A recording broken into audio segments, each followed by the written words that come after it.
recovery resources for residents impacted by the hurricane. And the Hope Florida bus will also be deployed to this research center to help bring hope to those who need it. We have now, through the Florida Department of Emergency Management, completed 996 storm-related missions and currently engaged in about 500 more missions. And so these are requests from local communities, counties, municipalities to help with storm response. And Kevin and his team are the fastest in the business at meeting those requests. Heck, probably most states wouldn't even have requests met at all. We are also going to be standing up points of distribution in Jefferson, Dixie, and Taylor County. So that'll happen today. So those are things, if people need food and water, you go through the pods, and those are going to be able to be handed out.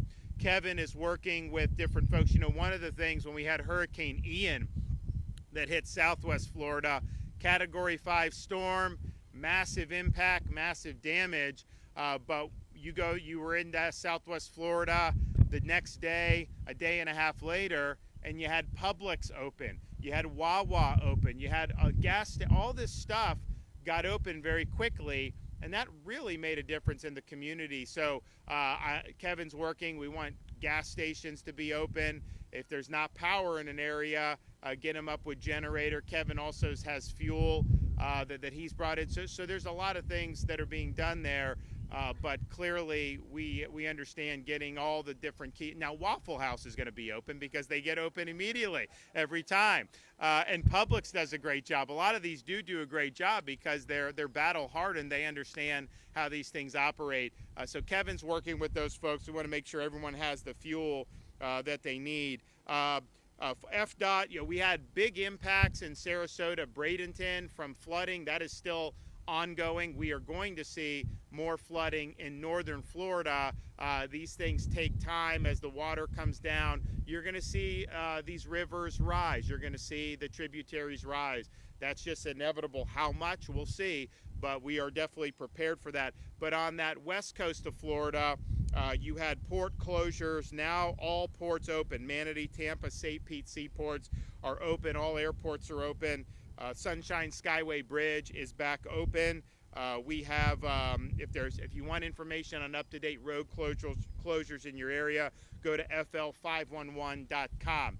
You may see, and particularly in North Florida, you may see some roads that will become flooded as rivers rise in the ensuing days. That's definitely possible. So check this out. Because it may be that it's not flooded today and it could be flooded tomorrow. That is definitely possible, particularly in some of the areas that we're talking about where some of the bridges are low-lying, some of these other ramps are low-lying. So please take precautions. Since the storm hit, and look, we count anything, so maybe the storm didn't cause, but we had a traffic fatality in Dixie killing 2 people. An 18-wheeler in Hillsborough County. The driver was deceased there. The roads can be hazardous when they're underwater. Don't try to drive through that. Take proper precautions. We had, after Idalia, certain programs that the federal government agreed to do, and this is kind of part of how this stuff works. There's certain roles that FEMA plays, certain roles that the state plays. I can tell you, since I've been governor, we are way more proactive than any other state. We fill gaps.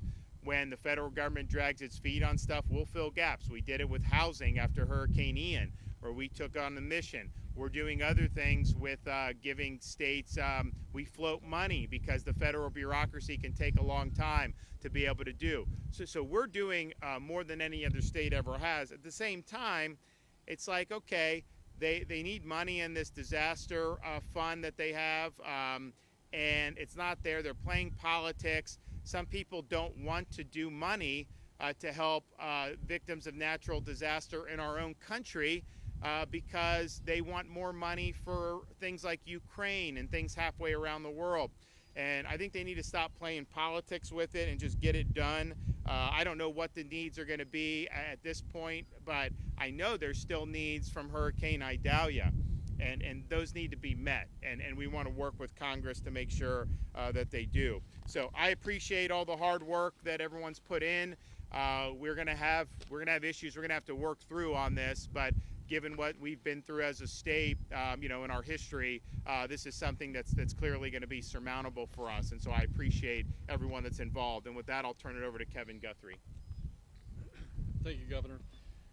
It's nice to know that Ben Nelson, who is now a meteorologist in Jacksonville, used to be with the division. He originally came up with the Waffle House Index, and it's still being used today. So, you know, good shout out there for Ben.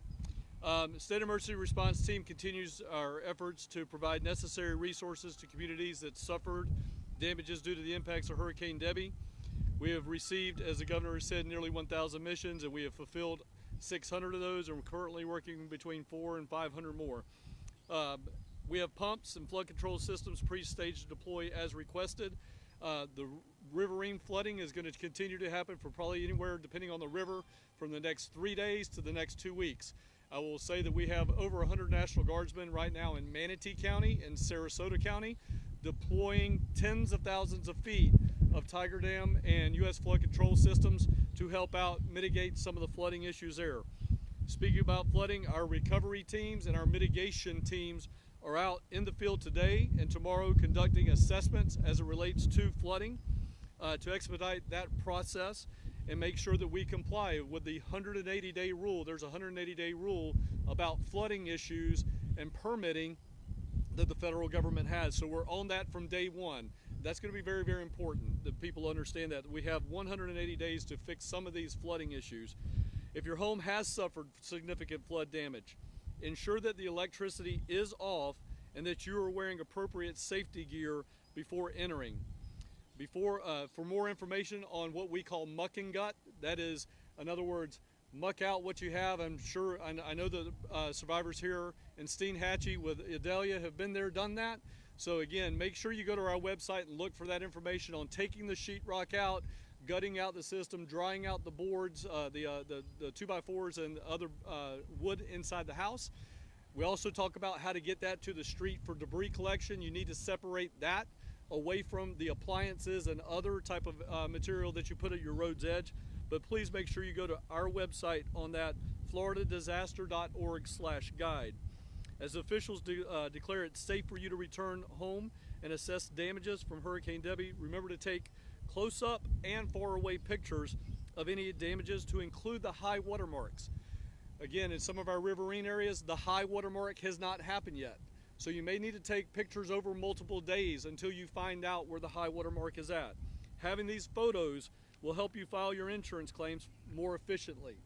So again, as he's standing behind me, I'm going to beat him to the punch. Make sure you call your insurance company. Make sure you call them and report what you have. If you are without power and using a generator, please make sure that you follow our 20-20-20 rule. That exhaust needs to be 20 feet away from your home, away from an open door, heading away from the house.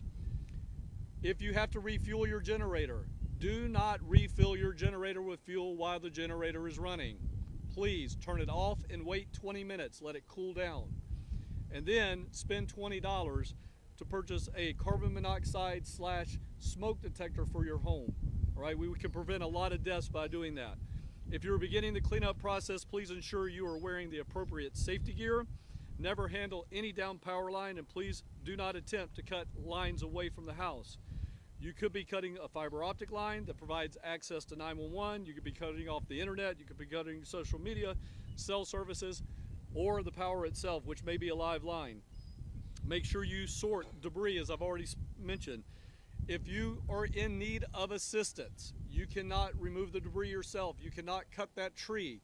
Please call our crisis cleanup hotline. We will match you up with a volunteer agency who will come and do that for free. Again, for free. That'll lead me to another point. That number is 844-965-1386.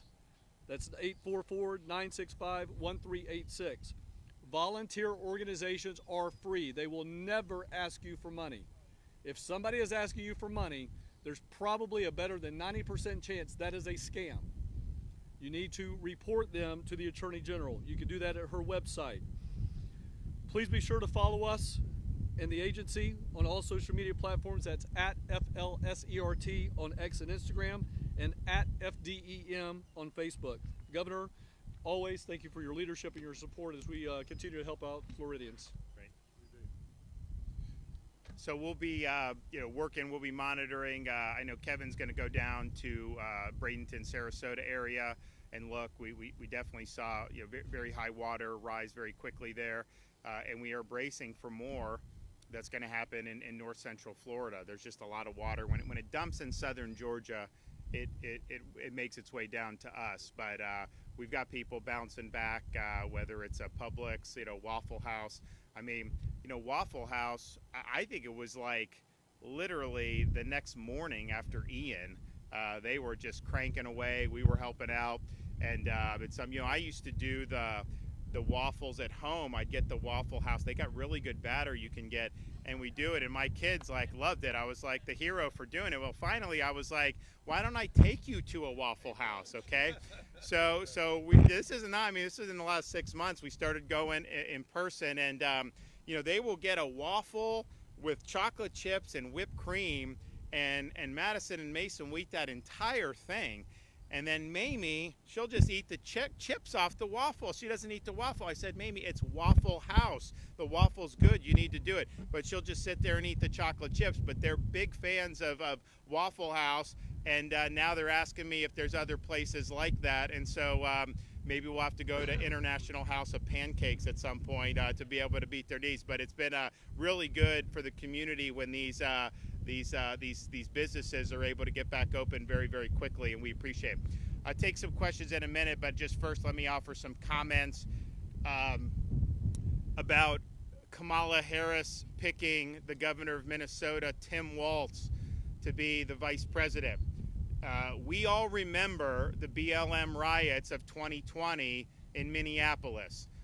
Those were riots that Harris egged on and raised money to bail out the rioters with the Minnesota Bail Fund, and they're riots that Tim Walz, as governor, sat back and let happen. He sat back and let the city of Minneapolis burn. That city has been gutted as a result of those riots. We would never allow that to happen in the state of Florida. So this is a ticket that really represents the spirit of those 2020 BLM riots. And you have a very vapid San Francisco Democrat, and then you've got a Illinois-style leftist, Tim Walz, who has the same policies as his fellow Minnesotan Illinois. We do not need an America that represents the failed policies of San Francisco or the failed policies of Minneapolis. We do not need to see poop on the street and cities burning down. That is not a prescription for America to work its way back. And I can just tell you, as governor of Florida, particularly in that 2020-2021 period, people fled those jurisdictions, and they'd come to Florida and they would tell me about the mismanagement and about letting the inmates run the asylum and how that just destroyed the quality of life. And so I think it was in that period you were 5 times more likely to move from Minnesota to Florida than vice versa, and that's a result of people fleeing those failed policies. Why would we want that for the United States of America? Where are people going to flee to? We can't have everybody live in the state of Florida, I can tell you that. Anybody have any questions? Governor, I'm curious how big a role does Tiger Dam play in the protection of those structures, critical infrastructure? You said this is the first time that that's been deployed. For substations. Yes. It helped. Yeah, I mean, if you look at the power, the interruption was less, and the restoration was very quick, so we think it was a positive. Now, this storm was not as powerful as an Ian or even an Idalia, but it did leave a lot of water, and so being able to protect the substations was important. So I think that's going to be part of our repertoire going forward, and that's good. It's good forward thinking. We could sit back. We had Ian. It was a terrible storm. and that response was better than we had ever seen. And we could just sit back and say, well, we know. No, you don't know. You got to keep figuring out what you can do to mitigate the effects of these things. And so Kevin and his team done a good job with that.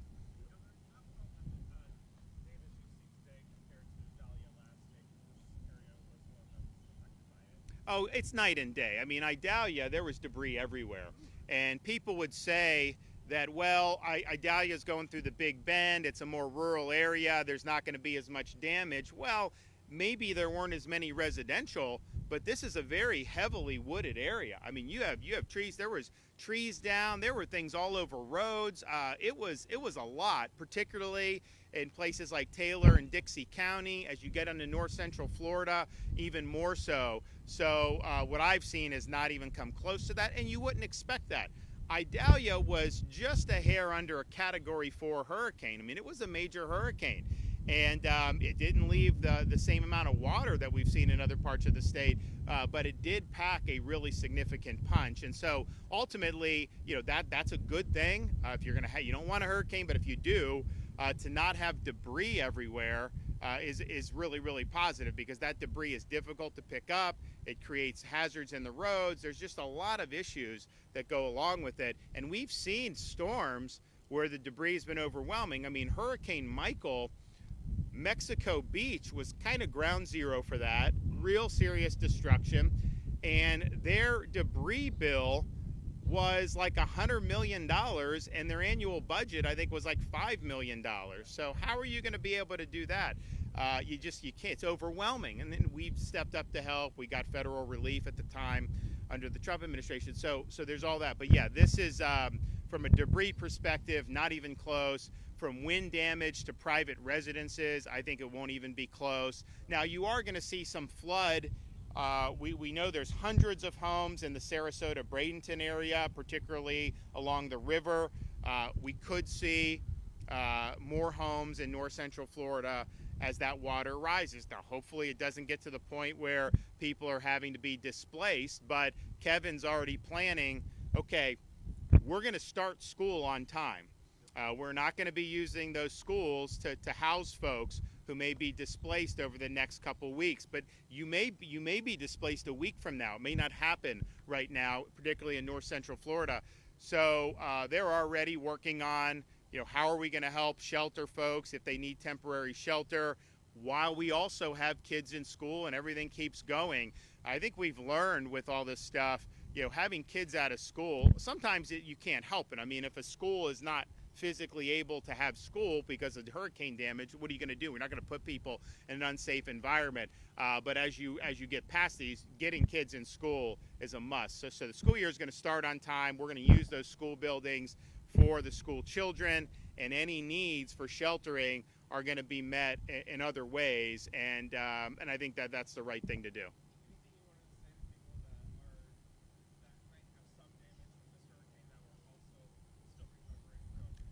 Well, look, this is a tough situation. You have situations where a storm happens.